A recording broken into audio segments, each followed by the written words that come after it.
All right, what's good, people? Back here with another tutorial for you, another Renoise sound design tutorial.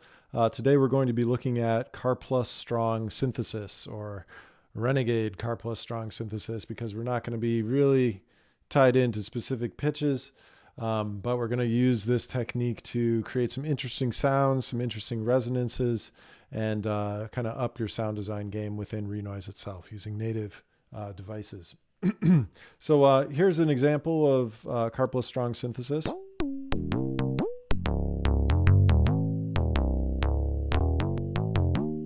Kind of sounds like a digital string, and historically that's what Karplus-Strong synthesis was developed and used for back in the day. And Karplus-Strong synthesis works by taking a very short input signal, usually a full frequency spectrum signal like a white noise or a sine sweep, and then running it through a filtered delay line. And the delay time creates the pitch, and the filter impacts the kind of resonant timbral dynamics of the sound itself. So within Renoise, we do have a filtered delay line in our multi-tap delay unit. If you haven't used the multi-tap delay unit, you should. It's super useful. It's got 4 taps. You can edit each tap independently and set different filter types for each tap and control how the signal is fed into each succeeding tap. But for this tutorial, we're just going to be using tap 1 and exploring this filter section here. So let's start out from scratch. We're going to pull in a nice full frequency sound. You can use a little burst of white noise. I'm going to use this fractal sine waveform, which is basically a super high frequency sine rapidly moving down towards a low frequency sine. So it's a sweep through the frequency spectrum of sine waves. And we want to make sure to put this to no loop, so we're just using it as an impulse. And you can hear it just sounds like a little transient click. Sometimes I'll use this to add a transient to some synthetic percussion if I'm making some perk sounds from scratch. Head over to our effects section, and we're going to create an effects chain. And let's pull in our multi-tap delay unit. So when we first open it up, it sounds like this. We have a delay time of 24.51 milliseconds, feedback at 50%, amount is full. Let's go ahead and expand our editor so we have access to our filter section as well. You can see it starts out on a low pass filter with the filter frequency all the way open.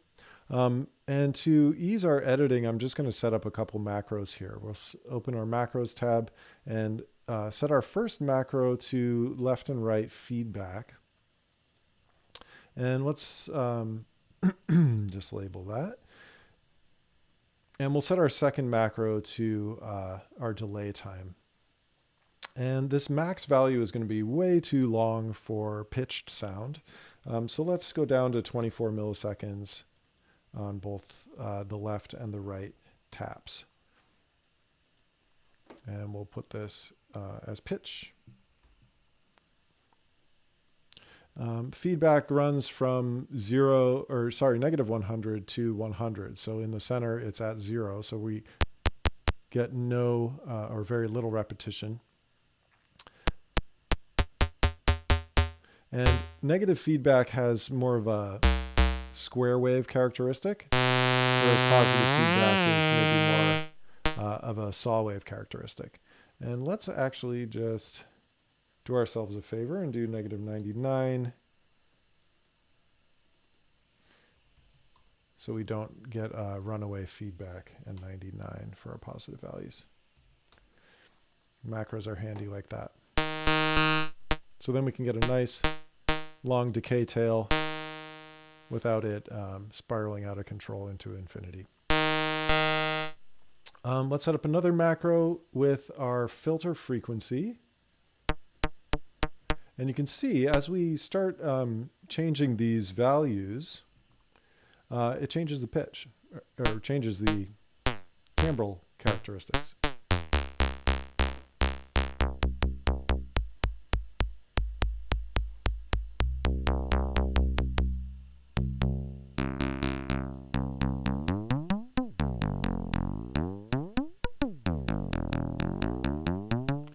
So that's all well and good, kind of fun. But say we want to control the pitch with our keyboard. Let's bring in a key tracker and a Hydra unit. We're going to set up our key tracker to control the Hydra input, and then we'll use the Hydra to control our multi-tap delay, tap 1 left and right time. Tap 1, delay left, tap 1, delay right. And again, we have to change these parameters, and we're going to flip this. So let's do this 24 on our min value and 1 on our max value. The reason for this is 24 milliseconds is a slower cycle, and a slower cycle corresponds to a lower pitch. So as we play lower on the keyboard, it'll have a lower pitch, and then as we move up the keyboard, it'll move towards our faster cycles.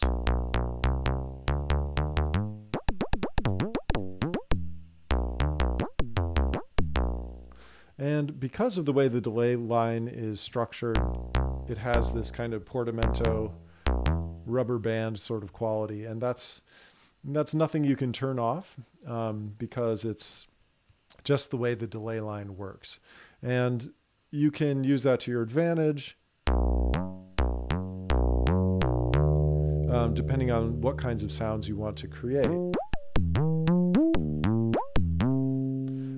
Now, admittedly, this is, perhaps not that interesting, but there are some interesting potentials here, especially as we get into this filter section. Let's tie another macro to our filter type here, and we'll just write type. Because we have a variety of filters.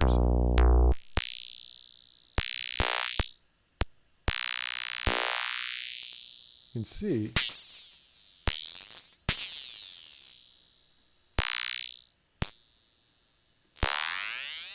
could record some automation and get some interesting sounds that would be useful starting off points. Now, once we get into our bandpass and notch filters, we have another parameter that opens up, our filter resonance. Generally, in my opinion, the bandpass and notch filters sound better with a little higher resonance value. Oops. You can get some really interesting resonant timbres. Now, notice how we have that sharp click at the beginning of every sound. If we want to mute our dry signal, we can just click this box here next to our panic button.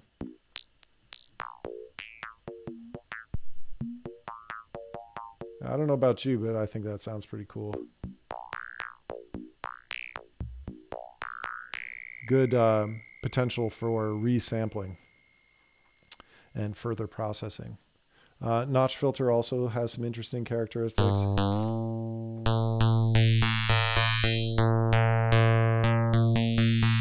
And if you look at our spectrogram, you can see where the notch is. See it up there. Now, you can also add some drive, and that sometimes does interesting things to the sound as well. But it can get a bit screamy, so beware.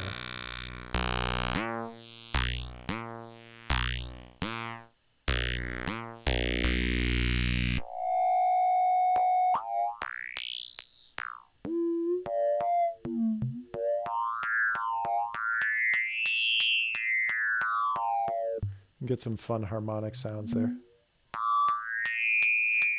Probably sound good with some delay on it. Let's try that out.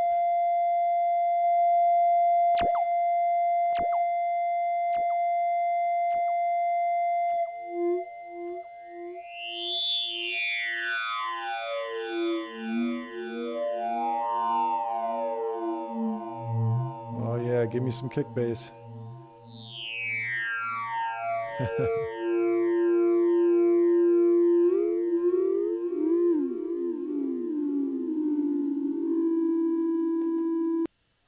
So anyway, you get the idea.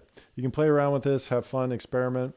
You can make a lot of interesting sounds, and depending on what your impulse is, you can it can change the timbral characteristics quite a bit. So you can use waveforms that are more or less pitched, sine waves, saw waves, experiment. Another useful application for this type of synthesis is using the delay unit as a resonator.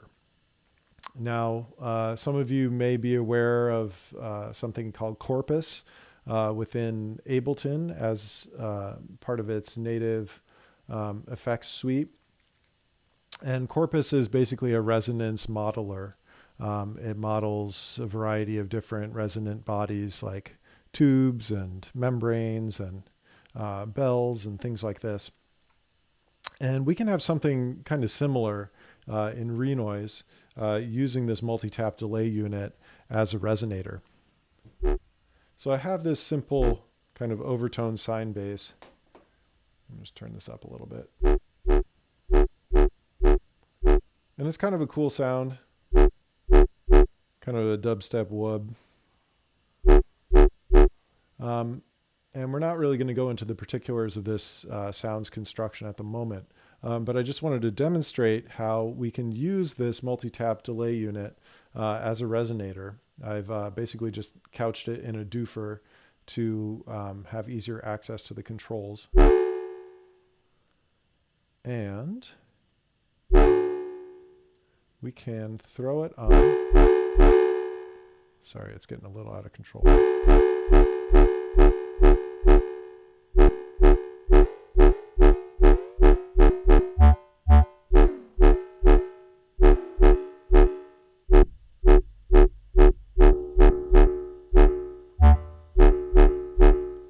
Oh, there we go. It was on high pass. I forgot.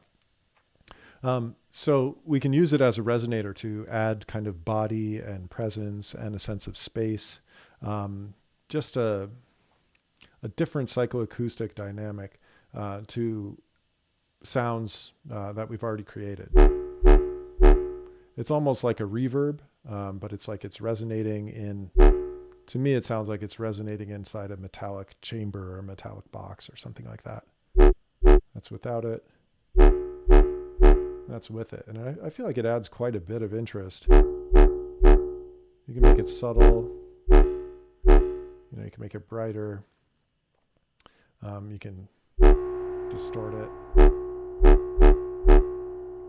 So depending on what sound you are using as your source sound, this resonating device can be super handy for creating some depth to your sound design, especially for basses and things like that. There's a whole lot more that you can do with Karplus-Strong synthesis using various DSP devices. Essentially, any DSP device that has a delay value that you can modulate, you can use as a Karplus-Strong synthesis source, although it won't necessarily have a filter in line with it, although I believe the flanger does and the chorus does. So you can do some pretty crazy sound design with things like that. I think that's all I want to show you for today. I'll come back with some sound design using some of those other DSP units at a different point. I just wanted to show you guys this, how you can make some more interesting sounds using native devices within Renoise and this idea of Karplus-Strong synthesis. I did want to mention, if you are interested in using it to create pitched instruments that follow, you know, the standard equal temperament tuning of synthesizers and instruments generally, there is a user, Oops I Fly. Shout out to you, Oops I Fly, who has created a series of key-tracked doofers that are available on the Renoise forum. If you search for them, they should come up. Just look for key-tracked instruments, Oops I Fly. And those will get you your pitches dialed in. But again, I prefer kind of the atonal, strange timbres. So I'm content with the Renegade Karplus-Strong. All right, that's all I got for you guys today. Go ahead and make lots of music. And thanks for checking out the video. And we'll see you next time. Peace.